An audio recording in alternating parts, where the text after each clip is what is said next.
Welcome to the Story Lab. I hope you enjoy this story. Let's begin. I stood at the floor-to-ceiling windows of my penthouse office, gazing out at the Denver skyline. The city sprawled before me, a testament to human ambition and the rewards it could bring. My own journey from poverty to prosperity was etched into every gleaming skyscraper and bustling street below. Mr. Thompson, your wife is on line 1. My assistant's voice crackled through the intercom. I turned from the window, straightening my tie as I moved to my desk. Thank you, Sarah. I'll take it. Picking up the phone, I heard Angelina's familiar voice. Blake, darling, don't forget we have the charity gala tonight. Of course not, I replied, my tone measured. I've already had my tuxedo pressed. How could I forget such an important event? Angelina's laugh tinkled through the line. Well, you've been so busy with work lately. I just wanted to make sure it hadn't slipped your mind. Nothing slips my mind, Angelina. You know that. I paused, then added, how are Lily and Ben doing? Oh, they're fine. The nanny took them to the park this afternoon. They should be home soon. I nodded, even though she couldn't see me. Good. I'll try to be home early to see them before we leave for the gala. That would be nice, Angelina said, her voice softening. They miss you, you know. A pang of guilt shot through me, but I pushed it aside. I miss them too. I'll see you soon. As I hung up the phone, I couldn't shake the feeling that something was off. Angelina's voice had a distant quality to it, as if her mind was elsewhere. It wasn't the first time I'd noticed it lately. I buzzed my assistant. Sarah, can you get Paul Heller on the line for me? Right away, Mr. Thompson.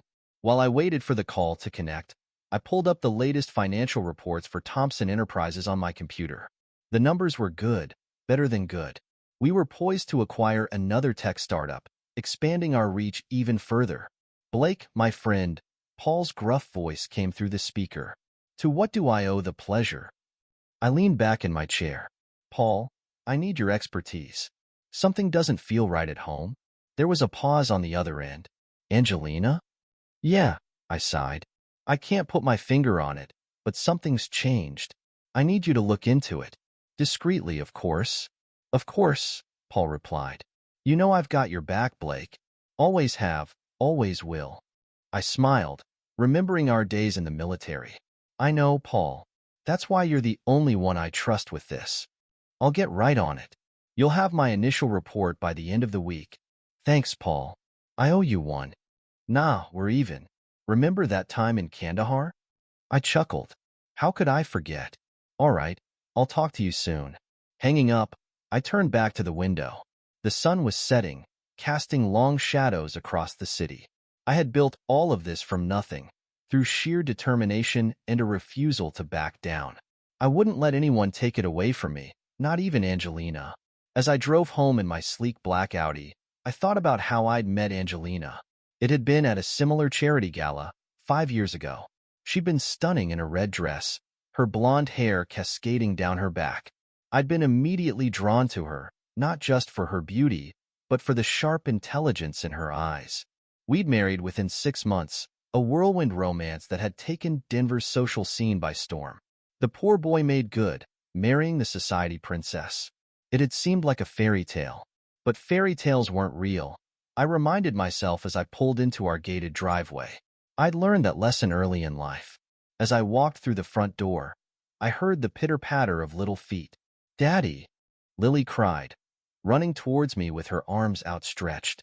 I scooped her up, twirling her around. Hey, princess, how was your day? Ben toddled after his sister, his chubby hands reaching for me. I knelt down, pulling him into a hug with my free arm. Park, Ben said proudly. Swing. I grinned, ruffling his hair. Did you go high on the swings, buddy? He nodded enthusiastically. Blake, you're home early.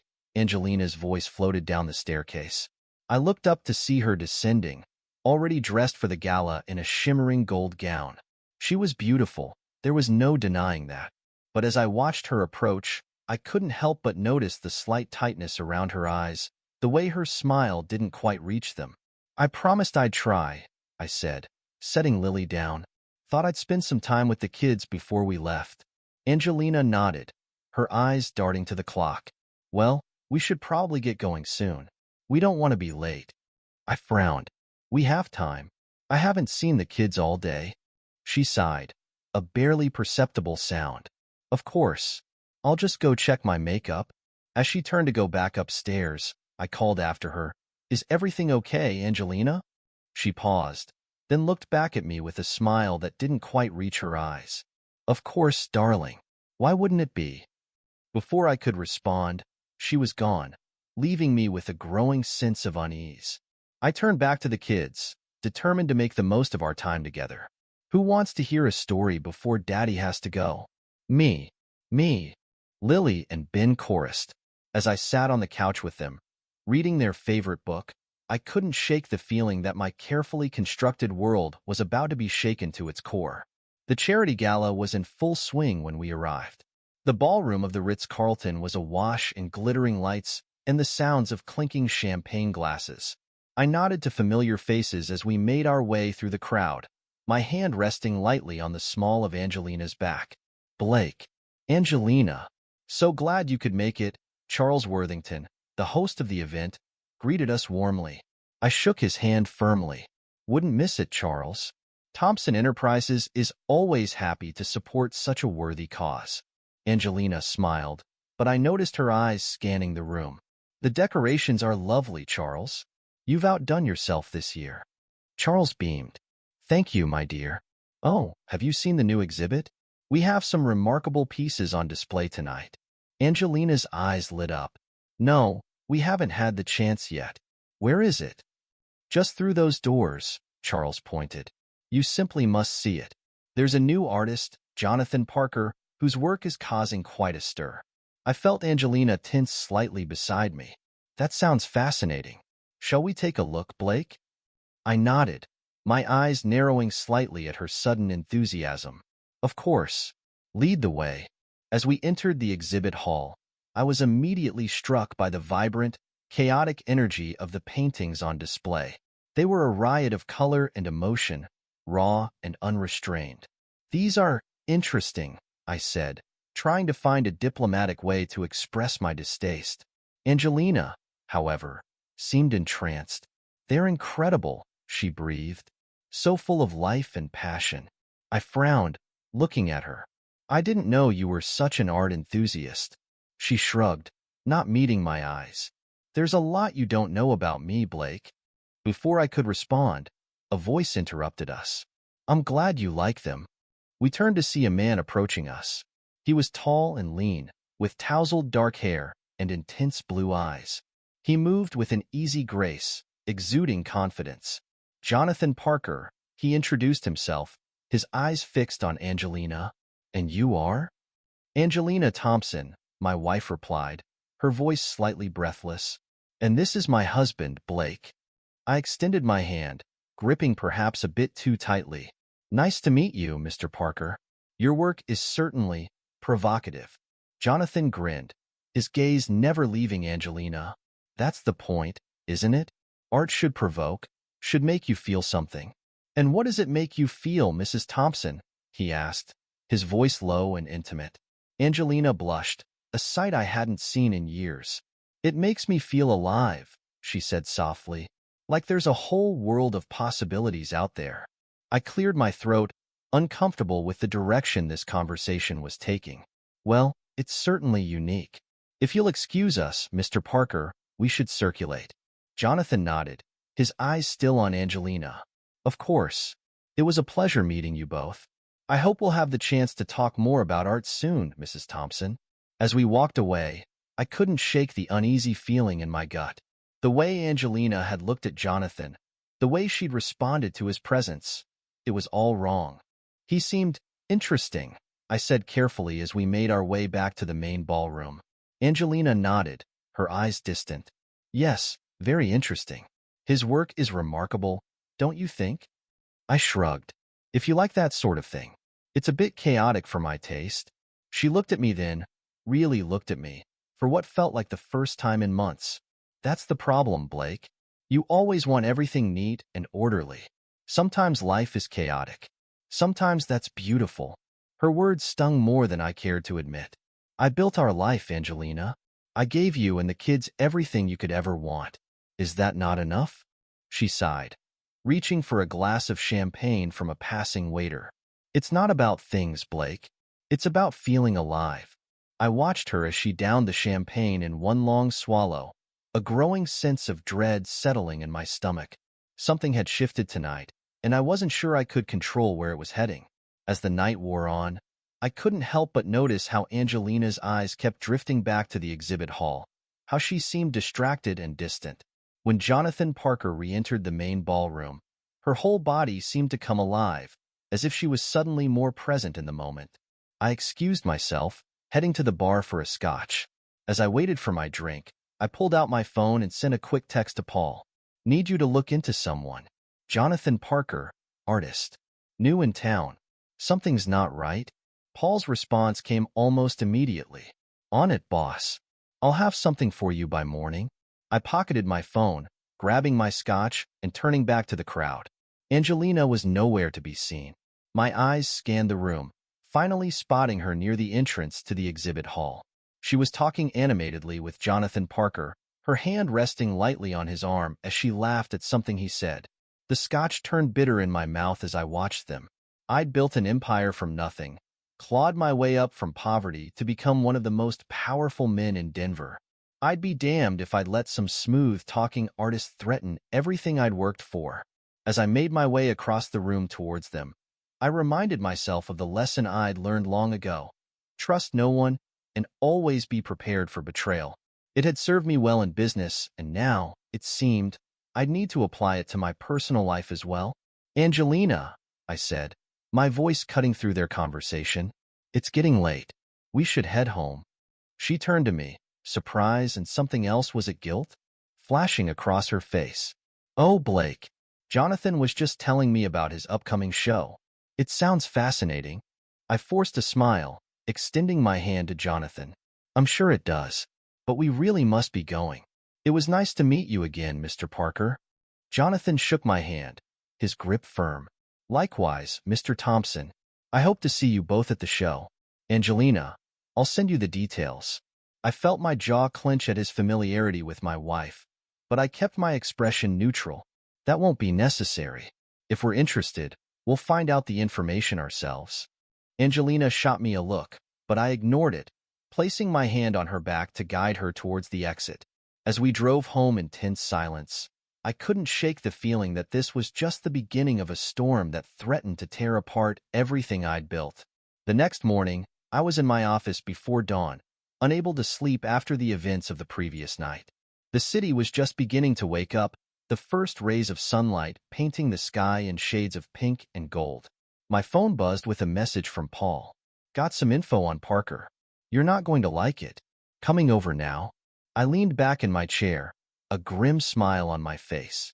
Paul had always been efficient, one of the reasons I trusted him with sensitive matters like this. 20 minutes later, Paul walked into my office, a thick folder under his arm. He looked tired, dark circles under his eyes suggesting he'd been up all night. Morning, Blake, he said, dropping into the chair across from me. You want the good news or the bad news first? I poured us both a cup of coffee from the pot on my desk. Let's start with the bad. Paul nodded, opening the folder. Jonathan Parker isn't who he says he is. His real name is Jonathan Reeves. He's got a history of targeting wealthy women, seducing them, and then bleeding them dry financially. I felt my hand tighten around the coffee mug. And the good news? Good news is, we caught onto him early. He hasn't had time to do any real damage yet. I stood up, walking to the window. The city below was fully awake now, people hurrying to work, unaware of the drama unfolding in this office. What kind of evidence do we have? Paul pulled out several photographs. These are from his last job in San Francisco. The woman's name is Margaret Fulton. Wealthy divorcee.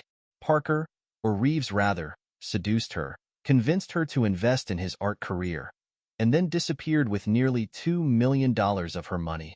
I looked at the photos.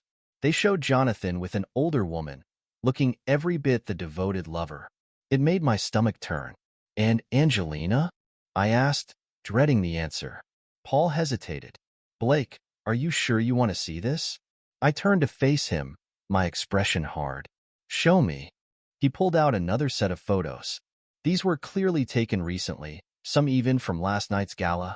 They showed Angelina and Jonathan in various locations around Denver at cafes, in the park, entering an apartment building I didn't recognize.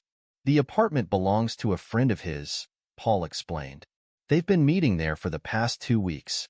I sat heavily in my chair, the evidence of my wife's betrayal laid out before me. How did I miss this? I muttered. Paul leaned forward. Blake, you've been busy. The company's been expanding. You've been working long hours. It's not your fault. I shook my head. No, it is my fault.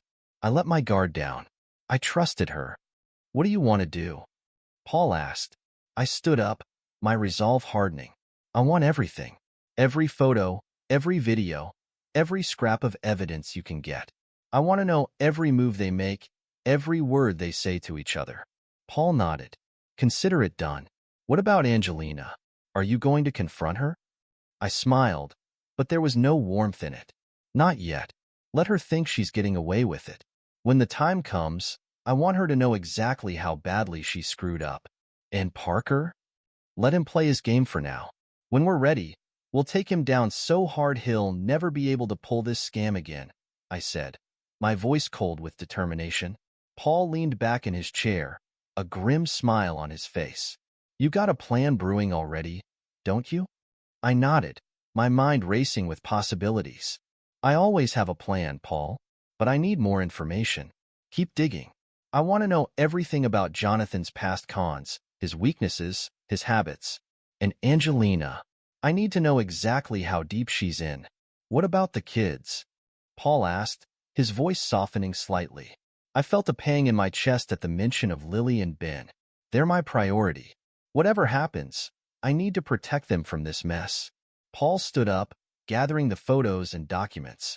I'll keep you updated daily. And Blake, be careful. Don't let your emotions cloud your judgment. I laughed, but there was no humor in it. Emotions? Paul, you know me better than that. This is business now, and in business, I never lose. As Paul left, I turned back to the window, watching the city below. My empire stretched out before me, a testament to my determination and cunning. I'd built it all from nothing, and I'd be damned if I'd let anyone, even Angelina, take it away from me. I picked up my phone, dialing my assistant. Sarah, clear my schedule for the next few days. And get me a meeting with Victoria Lawson as soon as possible. Yes, Mr. Thompson. Anything else? I paused, considering. Yes. I need you to discreetly gather all information on our family's finances, properties, everything. And Sarah? This stays between us. Of course, Mr. Thompson. You can count on me. As I hung up, I felt a cold resolve settling over me. The game had begun, and I intended to win, no matter the cost. I waited 3 days, gathering every piece of evidence, every scrap of information I could. When I felt ready, I put my plan into motion. Angelina, I called out as I entered our home. We need to talk. She appeared at the top of the stairs, a look of mild surprise on her face. Blake, you're home early. Is everything okay? I gestured to the living room. Let's sit down. There's something we need to discuss. As we settled onto the couch, I could see the nervousness in her eyes. She knew something was off. What's going on, Blake? You're scaring me, she said, her voice trembling slightly. I leaned forward, my elbows on my knees. Why don't you tell me, Angelina? Is there anything you want to confess? Her eyes widened, but she quickly composed herself. Confess? I don't know what you're talking about. I laughed, a harsh sound that made her flinch. Really? Let me refresh your memory then. I pulled out my phone, scrolling through the photos Paul had given me. I showed her one of her and Jonathan at a cafe, their hands intertwined on the table. Care to explain this? I asked, my voice cold. Angelina's face paled. Blake, it's not what it looks like. No? I swiped to the next photo, showing them entering the apartment building. How about this one? She stood up abruptly, pacing the room. Okay, fine. Yes, I've been seeing Jonathan, but it's not serious.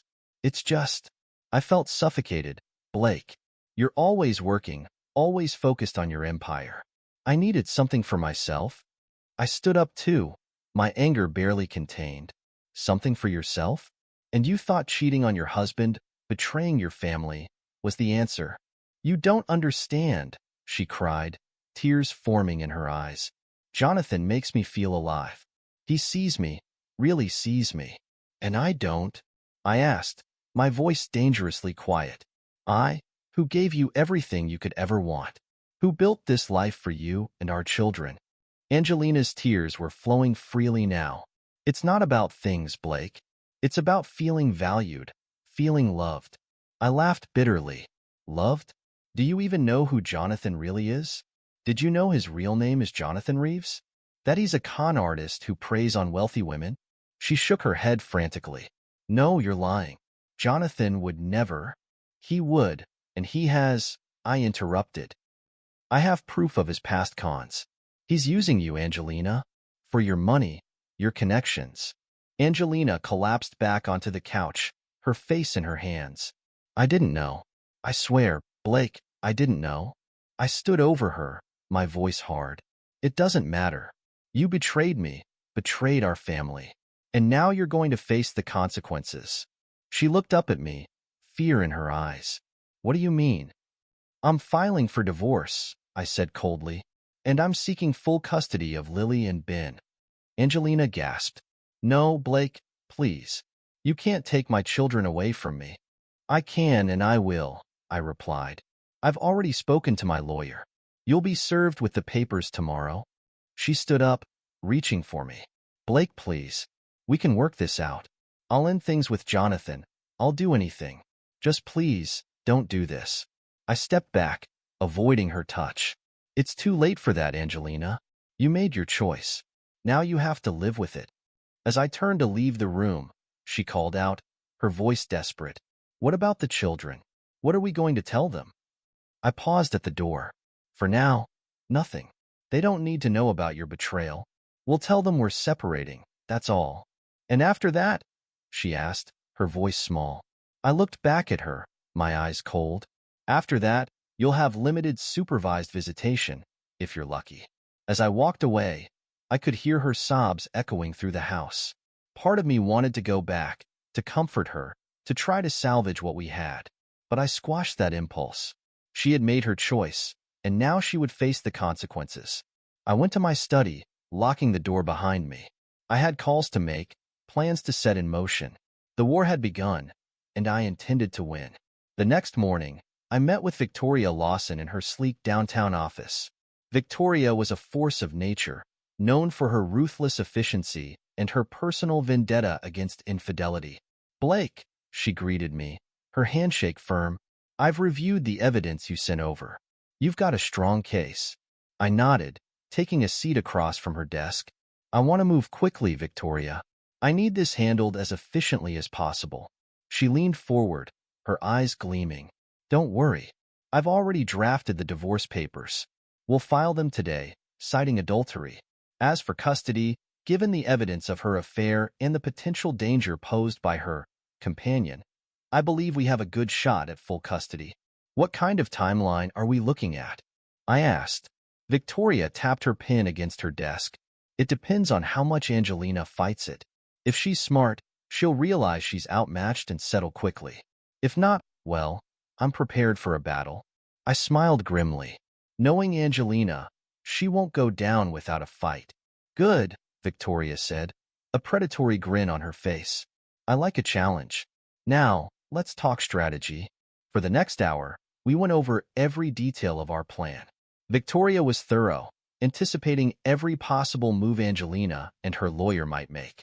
What about Jonathan? I asked as our meeting was wrapping up. Can we use his criminal history against him in the custody battle? Victoria nodded. Absolutely. We'll paint him as a danger to the children. It'll strengthen our case for full custody. As I stood to leave, Victoria caught my arm. Blake, I know this is business for you, but it's personal for me. I've seen too many families destroyed by infidelity.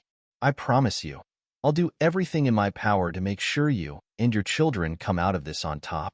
I met her gaze, seeing the determination there. Thank you, Victoria. I knew I could count on you. As I left her office, my phone buzzed with a message from Paul. Angelina's been served. She's meeting with her lawyer now. I smiled to myself. The game was on. Later that afternoon, I received a call from Jordan Mitchell, Angelina's lawyer. His voice was nervous as he spoke. "Mr. Thompson, I'm calling on behalf of my client, Angelina. We've received your divorce petition and custody request. I was hoping we could discuss this amicably." I leaned back in my chair, my voice cold. "There's nothing to discuss, Mr. Mitchell. The terms are clear. If Angelina has any objections, we'll see her in court. But surely we can come to some sort of agreement," Jordan pressed. "Full custody is quite extreme. Perhaps we could consider joint custody?" I laughed humorlessly. Joint custody? With a woman who betrayed her family for a known con artist? I don't think so. My children's safety is my top priority. "Mr. Thompson, please." Jordan's voice was almost pleading now. "Think about what's best for the children. They need their mother." "What's best for my children is to be protected from their mother's poor decisions," I replied firmly. "If you have any other questions, direct them to my lawyer, Victoria Lawson." "Good day, Mr. Mitchell." I hung up, feeling a grim satisfaction. Angelina had chosen an inexperienced lawyer, just as I'd hoped. This would make things much easier. My phone buzzed again, this time with a call from Angelina. I hesitated for a moment before answering. "Blake, please." Her voice was thick with tears. "Don't do this. We can work this out. I'll do anything." I closed my eyes, steeling myself against the emotion in her voice. "It's too late for that, Angelina. You made your choice." "But the children," she pleaded. "They need me. You can't take them away from me." "I'm doing what's best for them," I replied coldly. "If you really cared about them, you would never have put them in this position." "I made a mistake," she cried. "Please, Blake, give me another chance." I felt my resolve harden. "A mistake?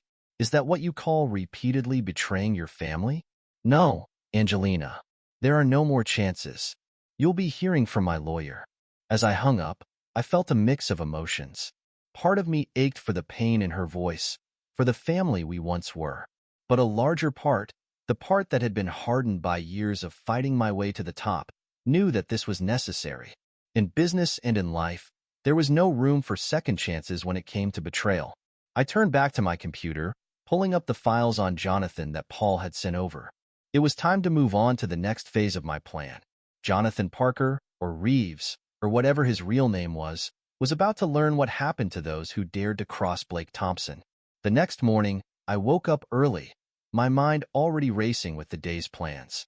I had a series of meetings scheduled, each one a carefully placed domino in my grand scheme. First on the list was a breakfast meeting with Charles Worthington, the well-connected socialite who had hosted the gala where Angelina first met Jonathan. "Blake, my dear fellow." Charles greeted me warmly as I sat down at our usual table at the Denver Country Club. "To what do I owe the pleasure of this early morning rendezvous?" I smiled, but it didn't reach my eyes. "Charles, I'm afraid I have some disturbing news to share." Charles leaned in, his eyes gleaming with curiosity. "Oh, do tell." "It's about Angelina," I began, my voice low and controlled. "And that artist, Jonathan Parker." Charles's eyebrows shot up. "The new fellow? What about them?" I pulled out a folder, sliding it across the table. "I hate to be the bearer of bad news, but I thought you should know.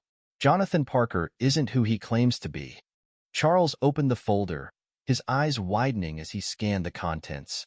"My word," he breathed. "A con artist? And Angelina? She's involved with him?" I nodded gravely. "I'm afraid so. We're in the middle of divorce proceedings now. But Charles, I'm worried about the other women in our circle. Who knows how many of them Jonathan might try to target?" Charles looked up at me, his face a mix of shock and determination. "This is terrible, Blake. Simply terrible. What can I do to help?" I leaned back, feigning reluctance. "Well, I hate to ask, but perhaps you could discreetly spread the word? Just to protect our friends, of course." Charles nodded vigorously. Of course, of course. I'll make sure everyone knows to be on their guard. And Blake, I'm so sorry about Angelina. If there's anything I can do..." I stood up, shaking his hand. "Thank you, Charles. You're a true friend." As I left the country club, I could already hear Charles on his phone, no doubt spreading the news to his extensive network. By lunchtime, the entire Denver social scene would be buzzing with the scandal. My next stop was a meeting with Sandra Patel, a prominent local news anchor and an old friend. "Blake," Sandra greeted me with a hug. "It's been too long. What's this urgent news you wanted to discuss?" I sat down across from her, my face serious. "Sandra, I have a story for you. One that I think your viewers need to hear." Her eyes lit up with professional interest. "I'm listening." For the next hour, I laid out the whole sordid tale, painting Jonathan as a dangerous predator and Angelina as his unwitting victim. I watched as Sandra's expression shifted from shock to outrage to determination. "This is huge, Blake," she said when I finished. "A prominent businessman's wife seduced by a con artist. It's the kind of story that could really warn people about the dangers out there." I nodded solemnly. "That's why I came to you, Sandra. I trust you to handle this with the sensitivity it deserves." She reached across the table, squeezing my hand. "Of course, Blake. We'll run the story tonight. And I'm so sorry you're going through this." I gave her a small, sad smile. "Thank you, Sandra. Just knowing that we might prevent this from happening to someone else, it helps." As I left the news station, I felt a grim satisfaction. By nightfall, Jonathan's face would be plastered across every TV screen in Denver, his reputation in tatters. My final stop of the day was a meeting with my property manager, Jack. "Mr. Thompson," Jack greeted me nervously. "You wanted to see me about one of the properties?" I nodded, pulling out a file. "Yes, Jack. It's about the apartment building on 7th Street. I believe we have a tenant there who's been engaging in some unsavory activities." Jack frowned, looking at the file. "Jonathan Parker? But he's always paid his rent on time."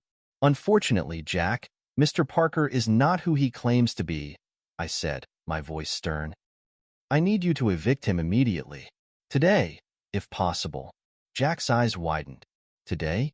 But Mr. Thompson, the legal process for eviction usually takes—" I cut him off with a wave of my hand. "I'm aware of the usual process, Jack, but this is a special circumstance. Mr. Parker poses a danger to the other tenants. I'm sure if you explain the situation to him, he'll see the wisdom in leaving quietly." Jack nodded, though he still looked uncertain. "Yes, Mr. Thompson. I'll take care of it right away." As I drove home that evening, I felt a sense of grim satisfaction. The pieces of my plan were falling into place. Jonathan's world was crumbling around him, and Angelina, well, she was about to learn the true cost of her betrayal. My phone buzzed with a message from Paul. "News story just broke. Jonathan's face is all over the media.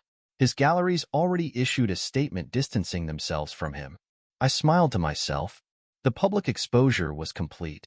Now, it was time for the final blow. The morning of Jonathan's big art show dawned bright and clear.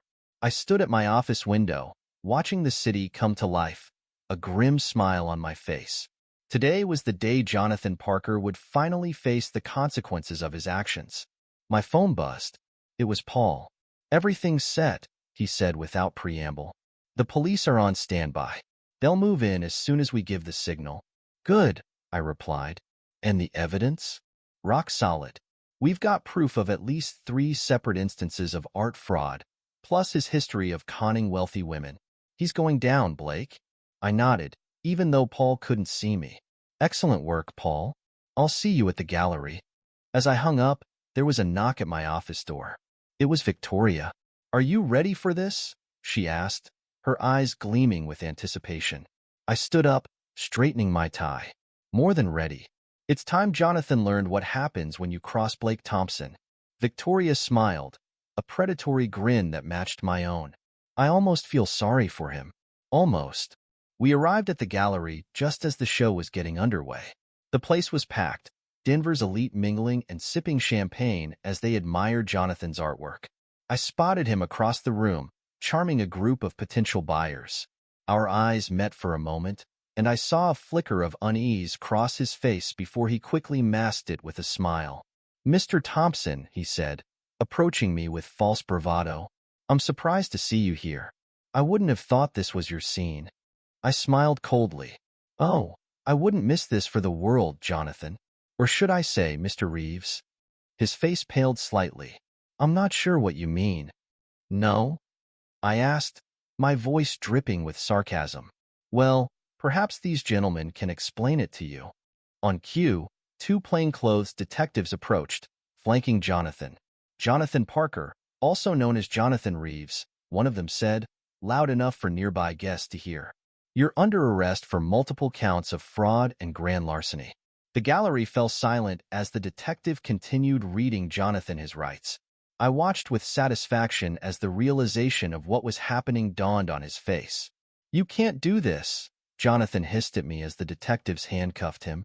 You have no proof. I leaned in close, my voice low. I have everything, Jonathan. Every con, every lie, every piece of fraudulent art you've ever sold. It's over. As the detectives led him away, the gallery erupted into shocked whispers. I caught snippets of conversation around me. Can you believe it? I almost bought one of his paintings. What about poor Angelina Thompson? I allowed myself a small smile. Everything was going according to plan. Victoria appeared at my side, a glass of champagne in her hand. Quite a show, she said, her eyes gleaming. I don't think he'll be conning anyone else for a very long time. I nodded, taking the glass she offered. No, he won't. But this is just the beginning, Victoria. We're not done yet. She raised an eyebrow. Angelina? Angelina, I confirmed, and anyone else who thought they could take advantage of me or my family. As we left the gallery, I couldn't help but feel a sense of grim satisfaction. Jonathan's downfall was complete, his reputation in tatters, his freedom forfeit. But there was still work to be done. Angelina and her family were about to learn that crossing Blake Thompson came with a steep price. The next morning, I was in my office early, reviewing the latest financial reports when my phone rang. It was Richard, Angelina's father. Thompson, he barked as soon as I answered. We need to talk. Now. I leaned back in my chair, a small smile playing on my lips. Richard, to what do I owe the pleasure? Cut the crap, he snapped. I know what you're doing. The divorce, the custody battle, the public humiliation. It ends now. You hear me? I chuckled, the sound devoid of humor. Or what, Richard? Or I'll destroy you, he threatened. I've got connections you can't even imagine. I'll bury your company so deep you'll never recover. I sat up straighter, my voice turning cold. Is that so? Well, Richard, I think you're about to learn a very important lesson about making threats you can't back up. What are you talking about? He demanded. Check your stock portfolio, I said calmly. I think you'll find it makes for some interesting reading. There was silence on the other end of the line, then the sound of furious typing. After a moment, I heard Richard's sharp intake of breath. What have you done? He whispered, shock evident in his voice. I smiled grimly. I've done exactly what you threatened to do to me, Richard. Your company's stock is in free fall. Your investments? Worthless. And it's all traceable back to some very poor decisions made by your board of directors. Decisions they made based on information from a trusted source. You bastard, Richard hissed. How dare you? No, Richard. I cut him off. How dare you threaten me? How dare you and your daughter think you could betray me and walk away unscathed? This is the price of crossing Blake Thompson. I'll fight this, he sputtered. You'll do nothing, I interrupted. Because if you try, I'll release evidence of your company's less than legal dealings in emerging markets. How do you think your shareholders would react to that? The line went silent for a long moment. When Richard spoke again, his voice was defeated. What do you want? I want you to understand that actions have consequences, I said coldly. I want you to look at your daughter and remember that her choices led to this. And I want you to disappear from my life and the lives of my children. Permanently. Without waiting for a response, I hung up. I knew it wouldn't be long before Angelina heard about what had happened. Sure enough, barely an hour later, my office door burst open. Angelina stormed in, her face a mask of fury and desperation. How could you? She cried, slamming her hands on my desk. My father's company, our family's legacy. You've destroyed it all. I looked up at her calmly. I did what was necessary to protect myself and our children, Angelina. Your father made the mistake of threatening me. This isn't protection, Blake, she spat. This is revenge.